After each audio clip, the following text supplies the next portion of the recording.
자, 목적이 이끄는 삶 9번째 강의입니다. 우리가 지난 시간부터 성화에 대해서 배우고 있죠. 그래서 예수님을 닮아가는 것이란 무엇인가에 대해서 개론적인 설명을 드렸습니다. 우리가 구원은 믿음으로 얻지만 예수님을 닮아가는 것은 내 노력이 아닌가, 행위가 아닌가, 우리 그렇게 생각을 합니다. 하지만 성화 역시 우리의 노력보다는 하나님의 인도하심이 더 크다, 그런 말씀 드렸죠. 그래서 지난 시간에는 인간의 삶은 being과 doing의 연속이다. 인간은 being, 존재로 태어난다.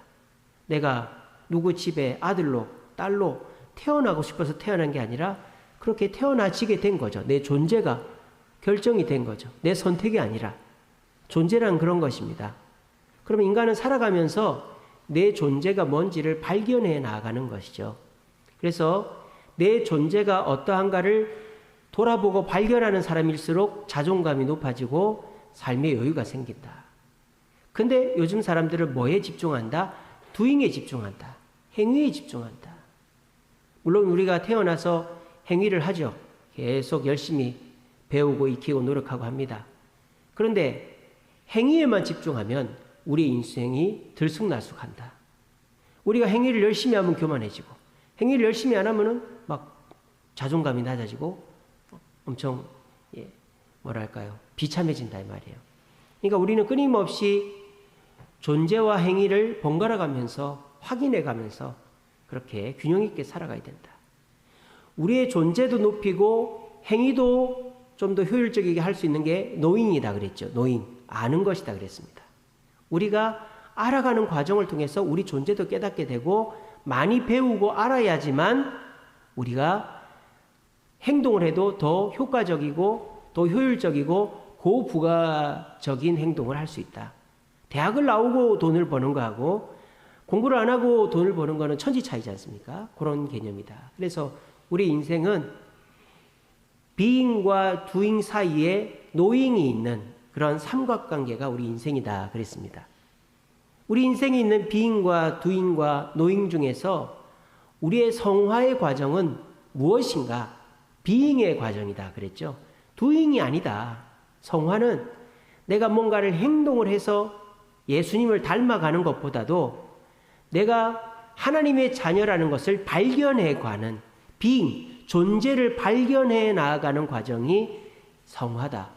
그래서 우리가 존재를 발견해 나아감에 있어서 우리가 성령을 덧입는 것, 성령을 덧입어서 내가 변화되고 깨달아가는 거지, 내가 뭐를 자꾸 빼고 내가 뭐를 변화시키고 이렇게 하려면 너무 힘들어진다, 그런 말씀 드렸죠.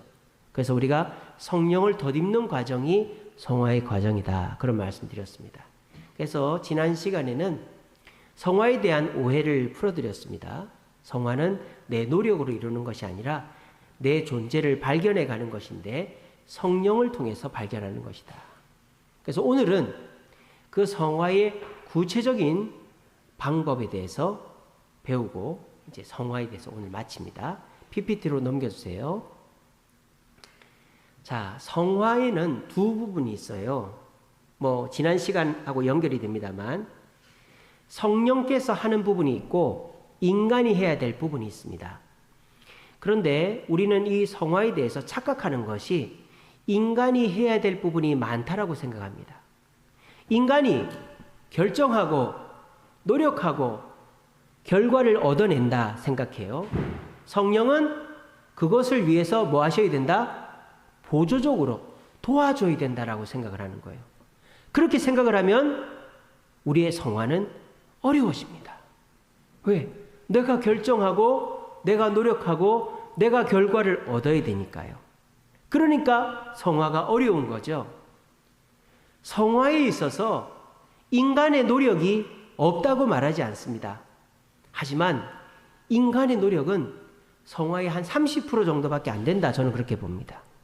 성화의 70%는 성령이 하시는 일이에요. 우리 이 성경 구절 같이 읽어보겠습니다. 시작. 너희 안에서 행하시는 이는 하나님이시니 자기의 기쁘신 뜻을 위하여 너희에게 소원을 두고 행하게 하시나니. 빌립보서 2장 13절 말씀입니다. 자, 보세요. 우리는 doing, 행동을 합니다. 근데 그 doing이 어떤 행동을 하는가, 아무 때나 하는 게 아니라 이거를 왜 해야 되고 어떤 거를 해야 되는가가 정해진 다음에 해야지, 막무가내로 해가지고는 일을 그르치고 다시 해야 된다 이 말이에요. 그래서 이 목적이 이끄는 삶이란 책에 보면은 239페이지에 보면은 이 퍼즐과 농부 비유를 드러났어요. 여러분 퍼즐 아시죠? 퍼즐. 어린아이들은 뭐 한 25개, 나이가 들수록 뭐 몇백 개의 퍼즐 조각을 맞추지 않습니까? 근데 이 퍼즐을 맞출 때는요, 내가 퍼즐을 맞추는 사람이 퍼즐 조각을 만드는 게 아니죠. 퍼즐 조각은 이미 다 있는 거죠. 그죠? 근데 그걸 어떻게 해야 돼요? 맞춰야 되잖아요. 근데 그걸 맞출 때 아무 때나 맞추면 됩니까? 안 되죠. 맞출 때 어떻게 해야 됩니까? 원래 그림대로 맞춰야 되죠. 그럼 어떻게 해야 돼요?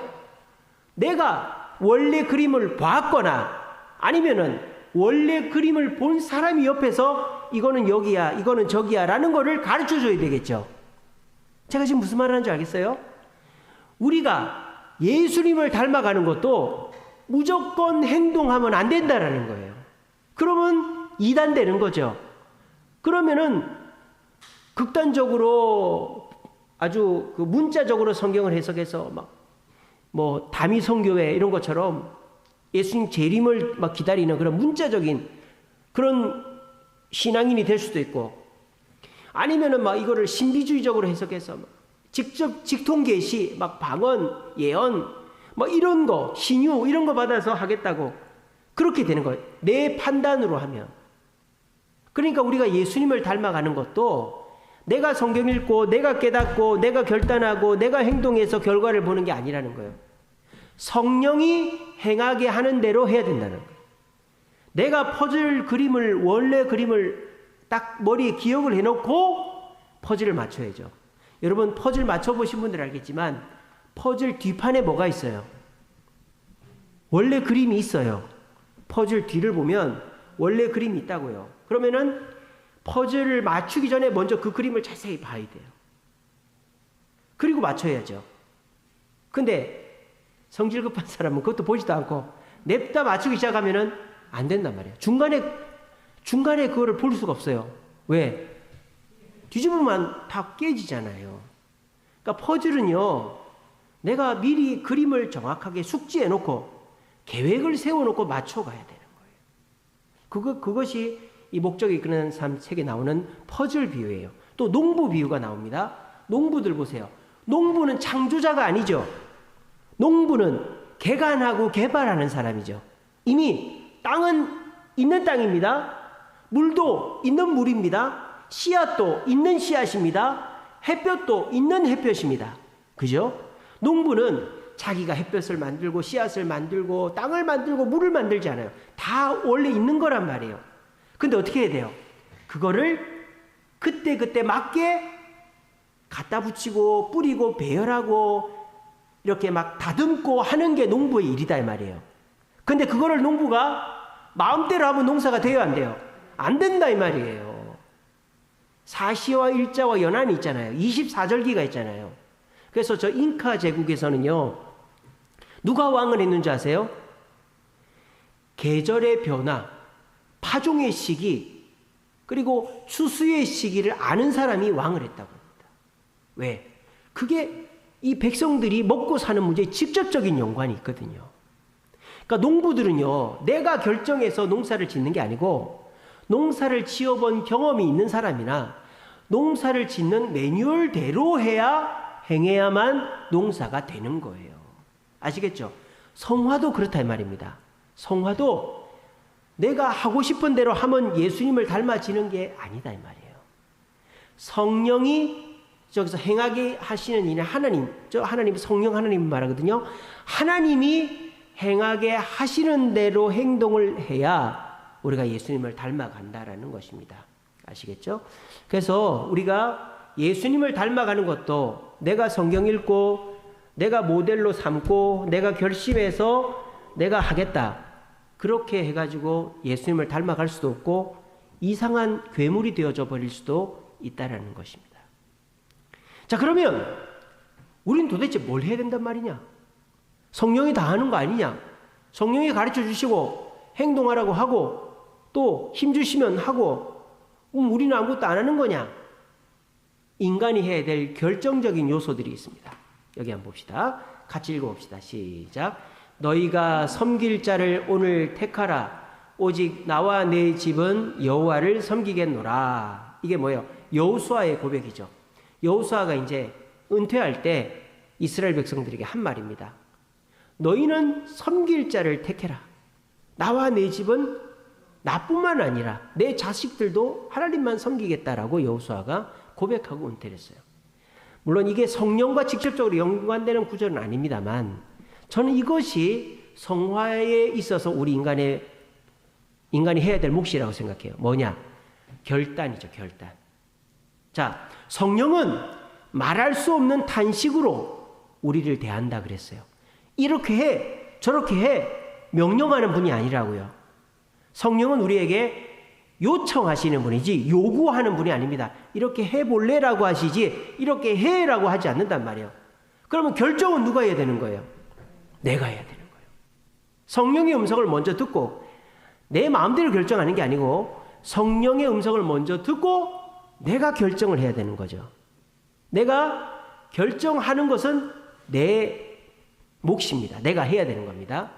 그리고 그 결정한 것을 꾸준히 지켜나가는 것. 그 결정을 내가 번복하지 않고 또 그 결정한 대로 내가 열심히 노력하고 인내하는 그것이 우리의 몫이다라는 거예요. 그래서 좀 우리가 예수님을 닮아가는 것은 뭔가를 더 하는 게 아니라 우리의 삶 속에서 오히려 가만히 있는 것이다. 저는 그런 생각을 합니다. 성령께서 우리에게 음성을 주시려고 할 때 가만히 있고 또 성령께서 오히려 하라고 할 때만 하고 아닐 때는 가만히 있는 게 오히려 더 성화의 빠른 길이 아닌가 하는 생각이 듭니다. 우리 신앙생활이 참 50년 평생 하는 거잖아요.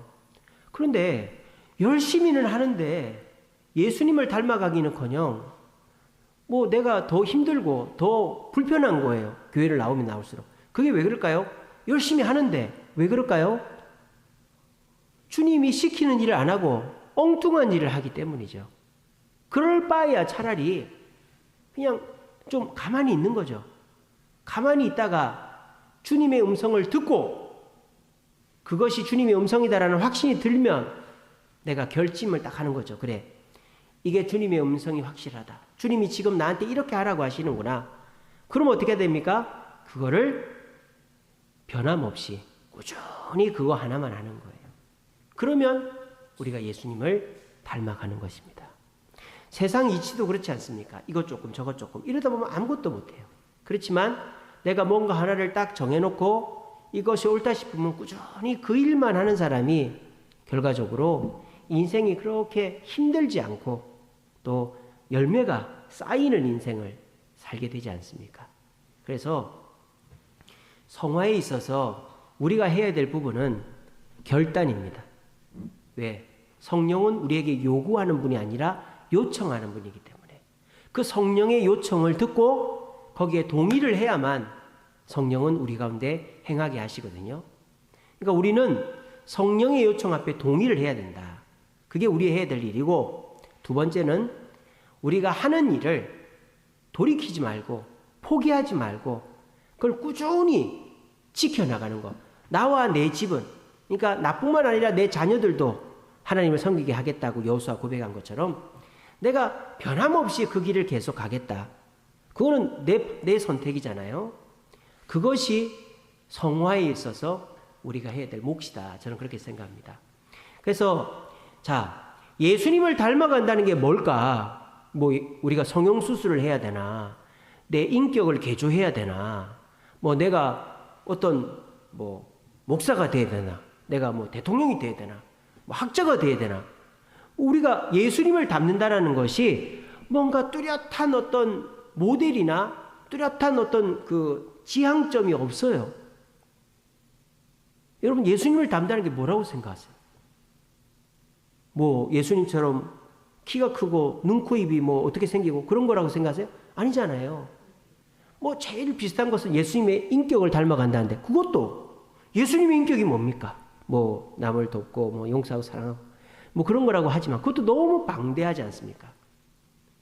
그러니까 우리가 예수님을 닮아간다고 말할 때 뭔가 이것이 예수님을 닮아가는 거다. 딱 목표를 정해놓고 하면 그게 아니거나 잘못될 확률이 높다 이 말이에요. 그럼 그 목표는 누가 정하는 거예요? 인간이 정하는 거잖아요. 그래서 특별히 이런 성공학 또는 뭐 이렇게 사람들을 이렇게 막 개발하고 막 훈련시키는 그런 제자 훈련한다든지 성공학 강의를 하는 사람들을 보면요. 사람을 어쨌든 끌고 가야 되잖아요. 그러니까 목표를 준단 말이에요. 목표를. 뭐 3년 안에 1억을 모으자. 뭐 이런다든지 우리가 뭐 이러한 성격으로 이 5가지 성격을 우리에게 만들자. 뭐 이런다든지 뭔가 뚜렷한 목표를 딱 세우고 그 목표를 위해서 막 잠을 줄이고 말을 바꾸고 행동을 막 이렇게 한단 말이에요. 그게 성화의 과정이라고 착각하면 안 되는 거예요. 그러면 너무 어렵고 그렇게 해서 내가 성화도 이룰 수가 없는 거예요. 그러니까 성화는요. 가장 기본적인 것이 성령의 인도를 따라가는 것입니다. 성령의 인도를. 그러니까 성령의 인도를 따라간다는 것 자체도 우리가 구체적이지가 못하잖아요. 그러니까 성화라는 것은 구체적이지 않은 거예요, 여러분. 그러니까 성화를 예수님을 닮는 것인데 그것이 뭔가 어떤 모양이나 형태나 어떤 인격이나 어떤 상황이나 어떤 결과물이 아니다라는 거. 이걸 꼭 기억하십시오. 그래서 성화는 성령을 따라가는 것이다. 아시겠죠? 그렇게 딱 생각을 하세요. 그리고 내가 해야 될 몫은 뭐다? 성령의 음성이 확실하면 딱 결단을 하고 그를 변함없이 그 길을 가는 것이다. 이게 성화다. 이렇게 보시면은 옳다라는 것이에요. 요 기본적인 틀에서 이제 구체적인 성화의 방법을 보도록 하겠습니다. 자, 성화의 방법은 우리가 성화, 예수님을 닮아가는데 도움이 되는 것은 3가지다. 3가지. 이 3가지가 예수님은 아니죠. 말씀이 예수님이 아니고 고난이 예수님이 아니고 시험이 예수님이 아니잖아요. 그러니까 잘 들으세요. 말씀에 성령이 역사하셔서 우리가 예수님을 닮아가는 거고 고난에 성령이 역사하셔서 우리가 예수님을 닮아가는 거고 시험에 성령이 역사하셔서 우리가 예수님을 닮아가는 거예요. 그리고 말씀에 성령이 역사하셨을 때에 우리는 말씀을 듣고 결단하고 그걸 꾸준히 가는 거예요. 또 성령이 고난을 통해 우리에게 역사하셨을 때 우리는 그 고난에 있어서 깨닫고 그 길을 가는 거예요. 또 시험이 성령을 통해 우리에게 왔을 때 우리가 그 시험에서 깨닫고 그 길을 가는 거예요. 그러면 우리가 결과적으로 예수님을 닮아 있는 거예요. 여러분 농사도 어떻습니까? 농사의 결말은 뭐죠? 열매 아닙니까? 근데 그 열매를 거두는 거랑 물을 대는 거, 뭐 씨를 뿌리는 거, 잡초를 뽑는 거, 그리고 뭐 농사하는 전반적인 과정은 직접적인 연관이 없어요. 열매랑 물 대는 거랑 직접적으로 연관이 없지 않습니까? 퍼즐 맞추는 거랑 똑같은 거죠. 그런데 이 농사를 짓는 사람들이 보면은 어쨌든 이때에는 이 일을 해야 돼. 이때에는 이 일을 해야 돼. 이때는 이 일을 해야 돼. 그거를 해야 되고 중간에 안 하면 안 돼. 그렇게 해서 그 일을 했더니 결과적으로 열매가 나오는 거죠. 이게 성화다 이 말이에요. 우리가 예수님을 닮아간다고 해서 예수님 그림을 그려놓고 우리가 뭐 이렇게 식스팩 뭐 만들듯이 연예인 몸 좋은 연예인 붙여놓고 맨날 운동하고 식이 조절하고 그렇게 해서 식스팩 만드는 게 성화가 아니에요. 성화는 구체적으로 뭐 보이지 않아요. 모델이 없어요. 그런데 오늘 저 3가지 요소들 말씀과 고난과 시험을 성령의 인도를 따라가면서 내가 깨닫고 포기하지 않고 그 길을 가면 어느새 내가 뭐가 돼 있다? 예수님을 닮아 있다 이 말입니다. 제가 그 말씀드린 나다나엘 호손이 쓴 큰 바위 얼굴이라는 소설을 보면 그렇게 돼 있잖아요. 큰 바위 얼굴이라는 소설을 보면 어떻게 돼 있어요? 우리가 한 큰 바위 얼굴이 있는 마을에 소년이 있는데 그 소년은 그 큰 바위 얼굴을 닮을 생각이 없죠, 그죠? 그냥 큰 바위 얼굴을 닮은 사람이 마을에 오면 우리 마을이 좋아질 거야. 이 생각만 하고 있는 거예요, 소년은.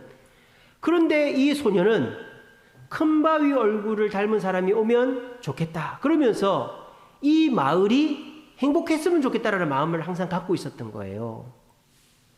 그랬더니 나중에 지나서 이 소년이 큰 바위 얼굴이 됐다 이 말이에요. 아시겠죠?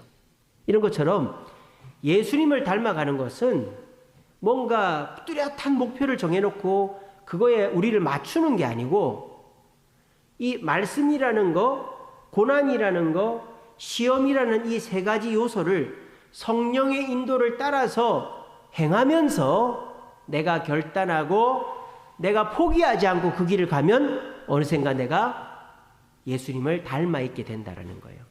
이렇게 말하는 것이 성화를 설명할 수 있는 가장 구체적인 방법이다. 가장 틀리지 않고 여러분들이 그래 저렇게 하면 되겠어 라고 해줄 수 있는 최선의 방법이다. 저는 그렇게 생각합니다. 자, 그러면 우리가 예수님을 닮아가는 데 있어서 말씀은 우리가 말씀을 어떻게 해야 되는가? 첫 번째는 말씀이 우리의 삶의 절대적인 기준임을 인정해야 됩니다. 그 책에 보면요, 빌리 그레암 목사님 얘기가 나와요. 그 목적이 그는 참 248페이지에 보면 빌리 그레암 목사님이 젊은 시절 목회 초년생 때 얘기가 나옵니다. 참 부끄러운 고백입니다만 이 목사님이 설교를 하면서도 성경의 권위를 100% 인정하지 않았던 거예요. 이대로 될까 막 이렇게 의심도 되고 말이죠. 그러니까 성경이 아닌 하나님의 말씀이 아닌 다른 어떤 그 능력 또 다른 어떤 노력들이 필요하다고 생각한 거예요. 그러니까 이 빌리 그레암 목사님이 설교를 하면서도 괴롭고 또 성도들이 은혜를 못 받고 또 부흥도 안 되고 그랬던 거예요. 그랬을 때 이 빌리 그레암 목사님이 기도를 했답니다. 하나님께. 하나님, 제가 하나님의 말씀을 설교하면서도 이 말씀을 절대적인 권위로 인정하지 못하고 있는 나를 용서해달라고. 마치 그 변화산 밑에 귀신 들린 아들을 데리고 온 아버지가 아들을 고쳐달라고 기도하지 않고 나의 믿음 없음을 기도한 것처럼 이 빌리 그레암 목사님도 설교 잘하게 해달라, 부흥하게 해달라 이게 아니라 내가 성경을 절대적인 권위로 인정하게 해달라고 기도를 했대요. 그랬더니 이 빌리 그레암 목사님이 성경이 내 삶뿐만 아니라 모든 것의 절대적인 기준이라는 것을 인정하게 됐답니다. 그리고 그 마음을 가지고 설교했더니 성도들이 은혜를 받더래요. 그리고 그 자리에 한 번 왔던 사람은 다 교회에 등록을 해서 부흥운동가가 됐다라는 거예요.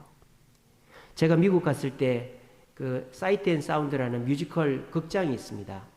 거기서 요나 뮤지컬을 봤는데 첫 번째 장면을 잊을 수가 없어요. 첫 번째 장면에 사람들이 막 요나를 찾습니다. 요나를. 왜 요나를 찾을까요? 하나님의 말씀을 전달하는 통로는 오직 요나밖에 없었거든요. 선지자란 하나님의 말씀을 전달해 주는 사람이잖아요. 요나 시대에는 성경이 없습니다. 그러니까 하나님의 말씀을 들으려면 선지자가 해주는 말밖에 들을 수가 없는 거죠. 그래서 그 요나서의 첫 장면을, 그 뮤지컬의 첫 장면을 보면 막 사람들이 요나를 찾아, 요나 못 봤어, 요나 못 봤어. 그래서 요나를 딱 찾았는데 사람들이 물어보고, 요나, 하나님이 우리 마을에, 우리에게, 나에게 해주신 말씀이 없어? 막 묻는 거예요. 그리고 사람들이 그 동네에다가 요나 신상을 세우는 거예요. 요나 동상을 세우는 거예요. 그러니까 요나가 세우지 말라고 그러고. 뭐 그런 내용들이 있습니다. 성경에 나오는 내용은 아닙니다만, 뮤지컬이니까. 그만큼 하나님의 말씀을 절대시하는 사람은 하나님의 말씀에는 뭐라고 되어 있나를 반드시 보게 되어 있는 것이죠. 그리고 그 말씀대로 하려고 발버둥을 친단 말입니다. 그러면 어떻게 된다? 예수님을 닮아가게 된다는 거예요. 예수님이 3번 시험을 당하셨죠. 사탄의 시험을 당하셔서 40일 금식하시고 돌이 떡이 되게 하라. 여기서 뛰어내려라. 나한테 절해라. 그때 예수님이 어떻게 예수님 능력이 있습니다. 물러가라. 그러면 돼요. 뭐라고 하십니까? 말씀을 통해서. 구약 성경의 말씀을 통해서 다 물리치지 않습니까? 왜? 예수님도 하나님의 말씀의 절대적인 권위와 능력으로 행하셨던 것입니다.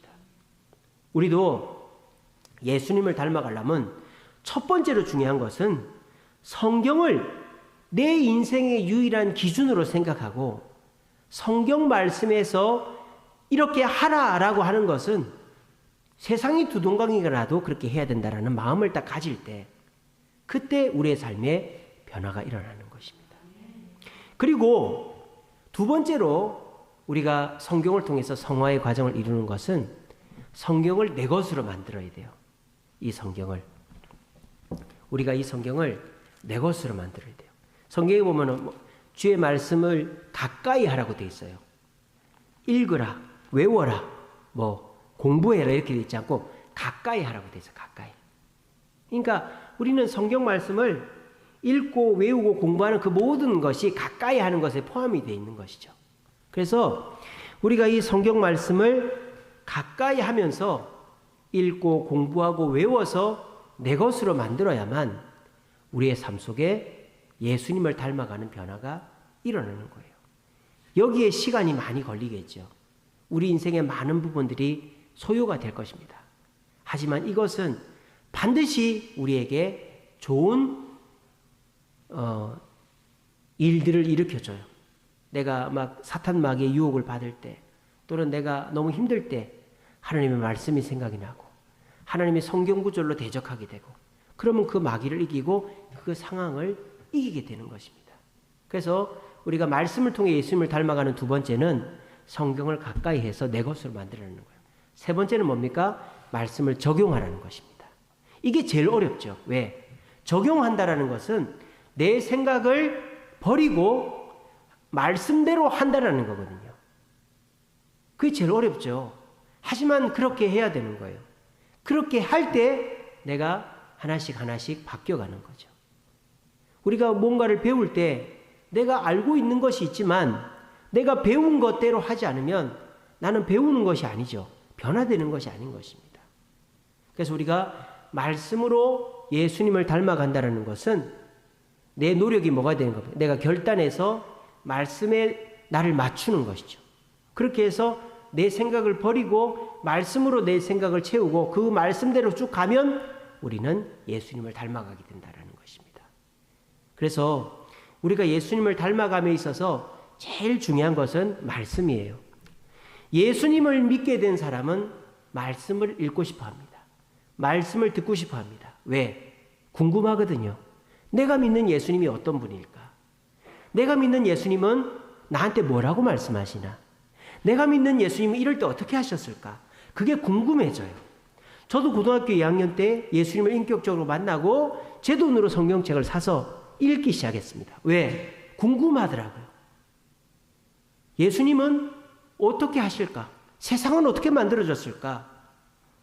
성경에 나오는 인물들은 어떻게 살았을까? 그게 궁금하더라고요. 그게 왜 궁금할까요? 성령께서 궁금하게 만드신 거예요. 그리고 저는 성령께서 궁금하게 만드신 대로 성경을 읽어나가는 거죠. 읽어나가면서 내가 결단을 해야 되는 거예요. 그래, 이 성경 말씀이 옳아, 진리야. 나는 성경대로 살아야 돼. 결단을 하고 뒤도 돌아보지 않고 내 삶에 적용을 하는 거죠. 자, 성경 읽고 깨닫고 적용하고 성경 읽고 깨닫고 적용하고 또는 주일날 설교 말씀 듣고 깨닫고 적용하고 주일날 설교 말씀 듣고 깨닫고 적용하고 이거는 예수님과는 별 상관이 없어요. 그런데 그렇게 하면 나중에 퍼즐이 다 맞춰져 있듯이 예수님을 닮아져 있다 이 말입니다. 아시겠죠?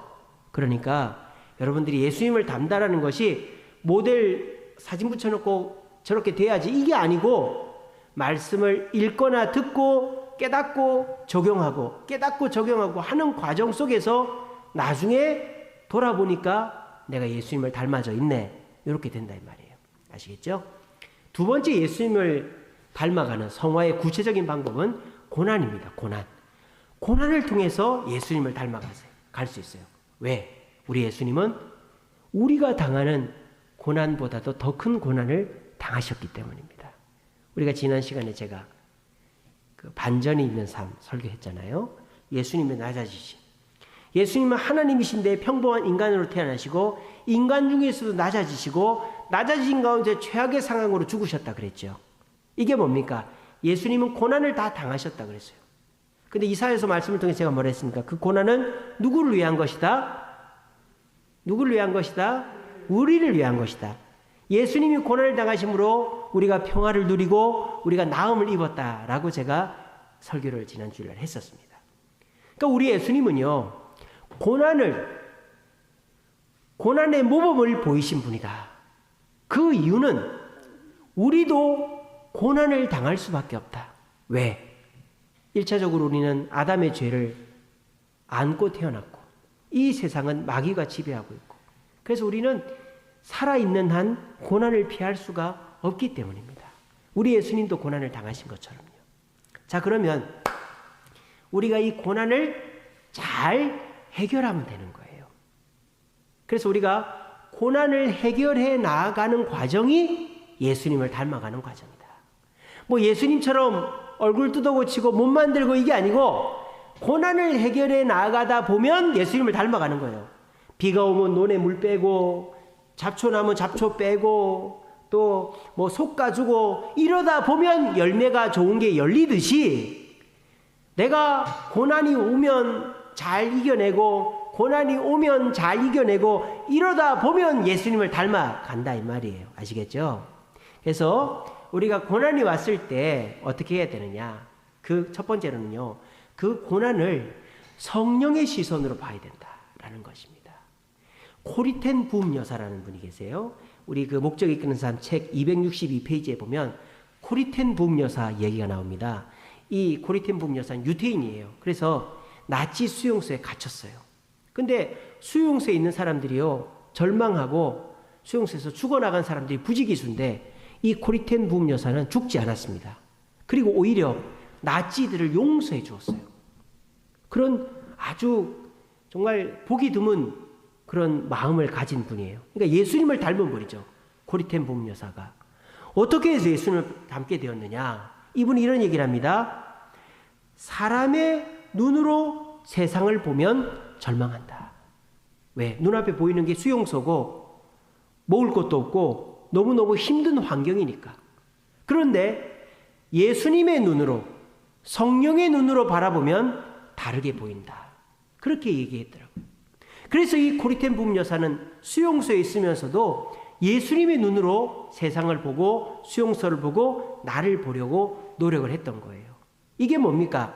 성령이 행하게 하시는 대로 행하는 것이죠. 고난을 어떤 눈으로 보느냐에 따라서 고난이 고난으로 끝날 수도 있고 그 고난이 축복의 통로가 될 수도 있는 거예요. 여러분, 공부를 하는 것도 고난 없이 공부할 수 없습니다.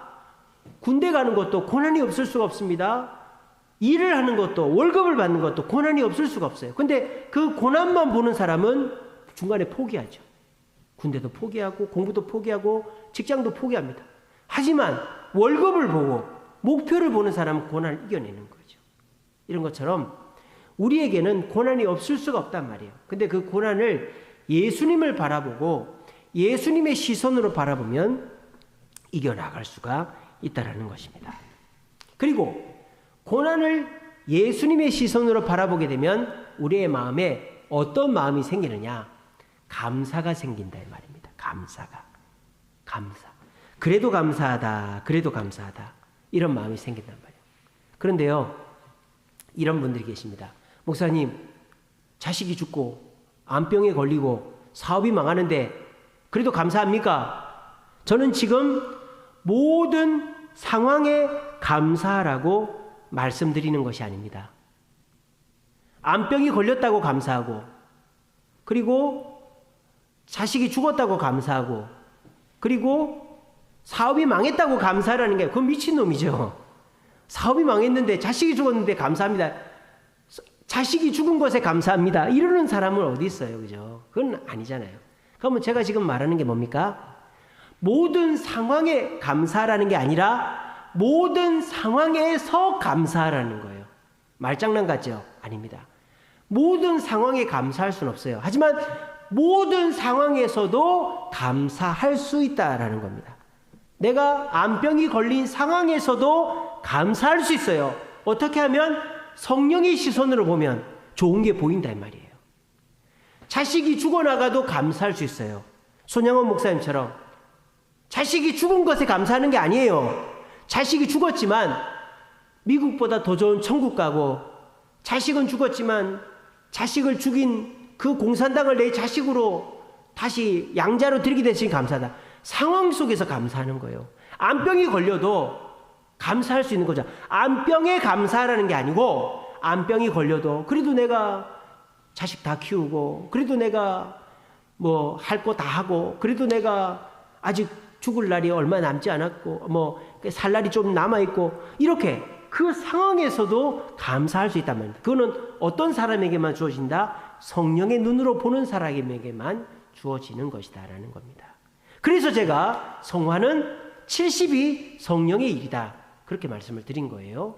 그러면 인간의 몫은 뭡니까? 인내죠. 인내. 고난 속에서 인내하는 것입니다. 인내. 이건 인간의 몫이다 이 말이에요. 성령께서 우리의 눈을 열어가지고 예수님의 눈으로 그 고난을 보게 하시고, 그래서 그 고난의 상황 속에서도 감사할 것을 보게 하십니다. 하지만 힘든 거는 힘들다 이 말이에요. 암병이 걸리면 몸이 힘들다 이 말이에요.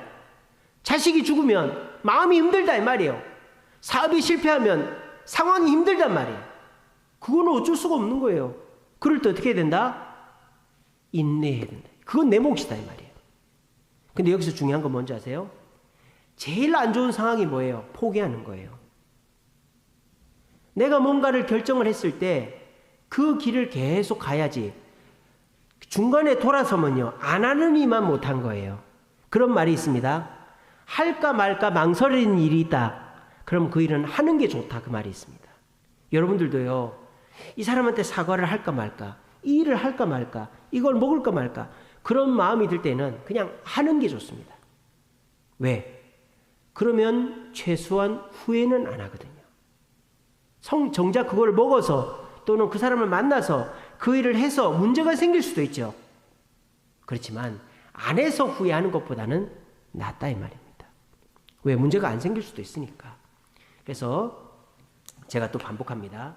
예수님을 닮아간다는 것은 뭔가 구체적으로 뭔가 있는 게 아니다. 그런데 우리에게 고난이 왔을 때, 내가 병에 걸리고 자식이 죽고 사업이 안 되고 이런 일이 생겼을 때 예수님의 성령의 눈으로 그 고난을 보고 그 상황 속에서 감사거리를 찾는 것, 그리고 그것을 찾고 현실은 힘들어도 포기하지 않고 인내하고 가다 보면 예수님을 닮아져 있다라는 것이죠. 무술하는 사람들이 무술은 안 가르쳐주고 물만 떠오라 그러고, 뭐 산에 내려가서 나무 패오라 그러고, 몇 년을 그렇게만 했다. 내가 무술은 못 배우고 이게 뭔가? 나무 패오고 물 길어오고 하는 것을 포기하지 않고 스승이 시킨 대로 하면 기술은, 나중에 기술만 배우면 그 무술이 자동적으로 되는 것이죠. 그 일이 아무 상관이 없는 게 아니다 이 말이에요. 고난이 있을 때 우리가 성령의 인도를 따라서 그 고난을 보고 상황을 감사하는 게 아니라 상황 속에서 감사할 것을 찾아서 감사하고 인내하면 결과적으로 우리는 예수님을 닮아간다. 이렇게 하시면 됩니다. 마지막으로 우리는 어떻게 또 예수님을 닮아가냐, 구체적으로 시험 가운데서. 이 시험은요, 테스트가 아니라 템테이션이에요. 유혹입니다. 유혹. 자, 제가 오늘 새벽에 말씀드렸죠. 시험과 유혹의 차이가 뭐다? 시험의 주어는 누구다? 새벽에 말씀드렸잖아요. 시험의 주어는 하나님이다. 유혹의 주어는 사탄이다. 그런 말씀드렸죠. 성경을 보면 그렇게 되어 있어요. 여기서 시험은 템테이션, 사탄의 유혹, 이런 걸 말해요. 내 욕심, 또 하나님이나 사람에 대한 의심, 또 거짓말하고 싶은 거짓, 또 하나님 앞에 불순종하고 싶은 불순종, 이런 유혹을 당할 때 우리가 예수님을 닮아간다 이 말이에요. 희한하다. 시험도 예수님을 닮아가는 계기가 되나? 그렇죠. 누가 그랬습니까? 욥이 그랬지 않습니까? 누가 그랬습니까? 베드로가 그랬지 않습니까? 제가 이번 금요일날 제가 설교할 건데, 삼손 갖고 설교할 건데, 하나님은요 절대 허투루 하는 일이 없어요. 욥이 사탄으로부터 유혹을 받았죠. 사탄이 욥을 시험했지 않습니까? 근데 욥은 그 시험을 다 이겨내고 2배의 복을 받았죠. 이게 뭡니까? 사탄의 시험도 유혹도 하나님은 그것을 더 좋게 만드시는 분이라는 거예요. 그러니까 우리가 말씀을 통해서, 고난을 통해서만 예수님을 닮아가는 게 아니라 내 잘못된 성격, 내 욕심, 내 말실수, 또는 내 불순종하는 이 자세들, 이런 것들도 하나님을 닮아가는 과정으로 주님은 쓰신다. 이게 뭐예요? 모든 것이 합력하여 선이 되게 하시는 거죠. 자, 그런데 이 시험에 대한 우리의 태도는 앞에 것과 전혀 다릅니다. 우리가 앞에 거는 성령의 인도를 따라서 내가 노력하면 되는 거잖아요. 이 시험은 그게 아니에요. 시험에서는 내가 더 중요해요. 내가. 어떻게 해야 되느냐? 여러분들이 뭔가 욕심이 생기고 거짓말을 하고 싶고 의심이 들고 순종하기 싫다, 이런 마음이 딱 들었어요. 그럴 때 성령님 도와주세요. 내 욕심을 없애버리게 해주세요. 내 의심을 없애버리게 해주세요. 거짓말 안 하게 해주세요. 불순종 안 하게 해주세요. 이렇게 하면 안 돼요. 여러분, 그렇게 하면 안 돼요. 그렇게 하면 집니다. 아시겠죠? 시험은 벗어나야 되는 거예요. 그 자리를 떠나가야 돼요. 내가 이렇게 누가 너무 화가 나는 사람이 있어요. 그럼 그 사람을 안 봐야 되는 거예요. 내가 한마디 하고 싶어. 그러면 말을 조심해야 되는 거예요. 상황을 바꿔야 되는 거예요. 상황을. 아시겠죠? 회피해야 되는 거예요. 회피. 내가 기도해서 이길 수 있는 게 아니에요. 시험을 이기려고 하면 안 됩니다. 여러분, 잠이 오면 어떻게 해야 돼요? 자야 돼요. 졸음을 이기려고 하지 마세요. 운전하다가 졸려요. 그럼 어떻게 해야 되죠? 자야 돼요. 나는 안 잘 수 있어. 주여, 안 잘 수 있게 해주옵소서. 그러면 사고 납니다. 졸음이 오면 졸음 쉼터로 가야 돼요. 제가 미국에 있을 때까지만 해도 우리나라에는 졸음 쉼터라는 게 없었어요. 근데 제가 미국 갔다 오니까 우리나라에 졸음 쉼터라는 게 생겼더라고요. 얼마나 좋은지 몰라요. 그러니까 사람이 눈꺼풀을 이길 수가 없단 말이에요. 유혹을 이길 수가 없어요. 여러분, 유혹은 피해야 됩니다. 그리고요, 유혹은요, 피하는 것과 동시에 또 뭘 해야 되느냐? 대체해야 돼요. 대체가 뭡니까? 선한 것으로 바꿔야 돼요. 여러분, 욕심이 납니까? 그러면은 남을 도와줄 마음을 가지세요. 내가 저 사람이 의심이 듭니까? 그러면 의심하지 말고 그 사람의 마음을 공감해 주려고 하세요. 내가 막 거짓말을 하고 싶습니까? 그러면 내가 참말을 해야 되겠다는 마음을. 우리가 아이들 가르칠 때도 이거 하면 안 돼, 이렇게 하는 게 아니라 우리 이거 할까 이래야 되잖아요. 아시겠죠? 대체를 해야 돼요. 대체를. 그리고 마지막 욕심이 막 유혹이 올 때 어떻게 해야 되냐? 그걸 고백해야 돼요. 그걸 까발려 버려야 돼요. 마귀가 제일 좋아하는 게 뭔지 아세요? 그냥 감추는 거예요. 감추는 거. 얘기하지 마. 너 얘기하면 망신당한다. 너 그냥 모른 척해. 남자한테 얘기하지 마. 괜찮다 그래. 근데요, 여러분, 절대로 우울증, 정신병 안 오는 사람이 누군지 아십니까? 얘기하고 다니는 사람이에요. 말 많이 하는 사람 절대 우울증 안 옵니다. 말 안 하는 사람이 우울증 와요. 얘기하는 사람은 절대 우울증 안 옵니다. 고백을 해야 되는 거예요. 고백을. 아, 나 힘들다. 어렵다. 나 이거 문제다. 나 지금 힘들다. 아내한테나 친구한테나 목사님한테 장로님한테 권사님한테. 그러면 유혹을 이기는 거예요. 여러분, 유혹은요, 성령님께 기도해서 이길 수 있는 게 아니에요. 내 노력이 엄청 중요합니다. 유혹이 올 때요, 그 자리를 피하십시오. 그리고 유혹이 올 때요, 다른 선한 것을 하십시오. 그리고 유혹이 올 때는 그걸 공개해 버리세요. 드러내 버리세요. 그럼 유혹을 이길 수 있어요. 자, 이제 정리합니다. 여러분, 예수님을 닮는다라는 것은 우리에게 있어서 굉장히 어려운 일입니다. 왜? 구체적이지가 않거든요.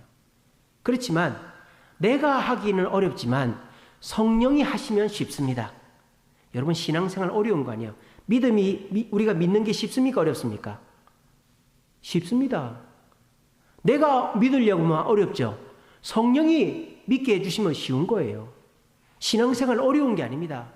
우리 예수님 내게 오라고 그랬어요. 내게 돈 얼마 내고 이거 해서 오라고 그러지 않았어요. 우리는 그냥 시키는 대로 하면 되는 거예요. 우리의 예수님을 닮아가는 것의 70은 성령이 행하게 하는 대로 행하는 겁니다. 나머지 30은 내가 결단하고 그 결단한 것을 인내하면서 포기하지 않는 거예요. 그리고 예수님을 닮아가는 것을 굳이 구체적으로 말하자면 성경의 절대적인 권위를 인정하고 그리고 그 성경 말씀을 내 것으로 만들어서 그것을 적용하는 그것이 필요하고 그리고 고난이 올 때 성령의 시선으로 고난을 바라보고 감사거리를 찾아서 그 고난 중에서도 인내하고 포기하지 않고 또 시험이 왔을 때 그 시험을 내가 이겨내려고 하지 말고 자리를 피하고 선한 것으로 대체하고 그 시험에서 내가 고백해버리면 그렇게 우리가 삶을 살다 보면 이거를 다 안 눌렀네요. 그렇게 살다 보면 어떻게 된다? 우리가 예수님을 닮아가게 된다라는 것입니다. 예수님을 닮아간다라는 것은 어려우면서도 쉽습니다. 어렵다라는 말은 구체적이지 않기 때문이에요. 하지만 쉽다라는 말은 성령의 인도를 따라 주일날 와서 말씀 듣고 고난이 와도 성령의 시선으로 보고 시험이 오면 피하고 다른 곳으로 대체하고 고백하고 이러면 그 과정 속에서 나도 모르게 예수님을 닮아가게 되는 것입니다. 오늘 말씀 잘 기억하시고 우리 모두 예수님을 닮아가기 위해 성령의 인도를 따라서 말씀과 고난과 시험을 대하심으로 나도 모르는 사이에 남들이 야 우리 장로님, 집사님, 권사님은 예수님 닮으셨네요 라고 칭찬 들을 수 있는 저와 여러분 되시기를 간절히 바랍니다. 기도하겠습니다.